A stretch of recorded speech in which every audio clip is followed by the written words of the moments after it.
CPNS dengan beberapa judul. Ini ada judul koran, seorang CPNS di Sumedang meninggal saat menjalani isoman di kamar kosannya. Ini ketika membaca seorang CPNS di Sumedang meninggal saat menjalani, ini lancar. Ketika membaca isoman, ini kata isoman tidak bisa membaca ini. Membacanya kadang-kadang Sumedang begitu kan. Karena di sini pernah ada kata Sumedang, jadi ketika melihat huruf S di sini, Mamah langsung merespon bahwa kata ini dibacanya itu adalah Sumedang karena ada huruf S, M, dan N mungkin. Langsung refleks otomatis sarafnya itu memerintahkan untuk membaca Sumedang. Padahal ini isoman. Selain itu, kata isoman ini sendiri relatif atau bukan relatif ya, bahkan baru bagi Mamah yang ya sudah tidak mendengar berita atau membaca-baca begitu. Ini kata isoman ini kan baru ya di masa pandemi sekarang. Isoman begitu kan, isolasi mandiri.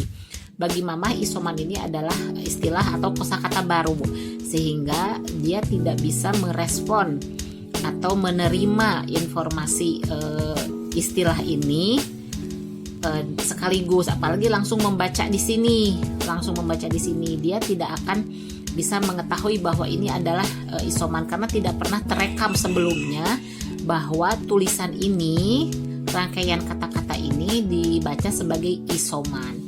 Lalu untuk memudahkan, saya menulis di sini di papan tulis isoman. Dia tetap tidak bisa membaca. Bacanya itu Sumedang saja, Sumedang, atau si Oman katanya. Si Oman mana gitu kan. Si Oman, ya mahnya si Oman, mah tadi mah si Oman mah.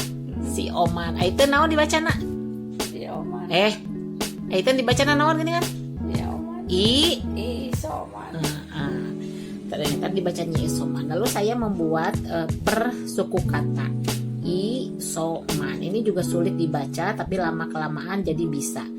I dulu, so dulu, baru man. Setelah digabungkan isoman. Nah, dia baru bisa membaca. Tapi tetap ya karena memang ini istilah kosakata baru, jadi perlu informasi terdahulu begitu kan. Perlu penyampaian informasi untuk dapat menerima kosakata ini gitu. Jadi seperti seperti anak kecil pada umumnya gitu kan, ketika menerima satu kata yang baru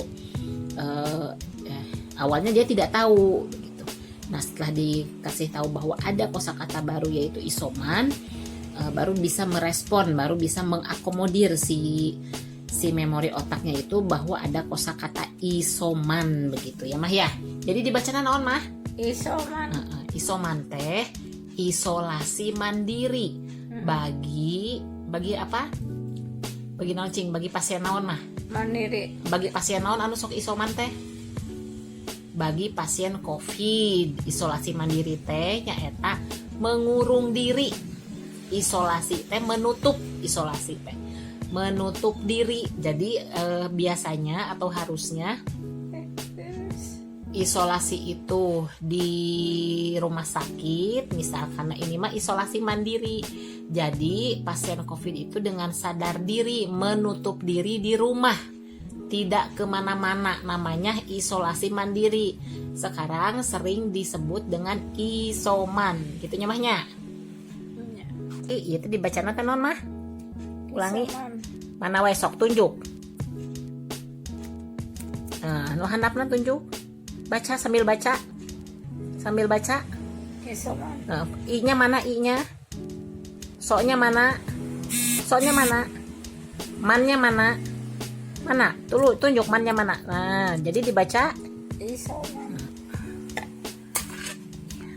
Sekian dulu guys. Ini penutupan video. Kita ketemu lagi di video berikutnya. Sampai jumpa.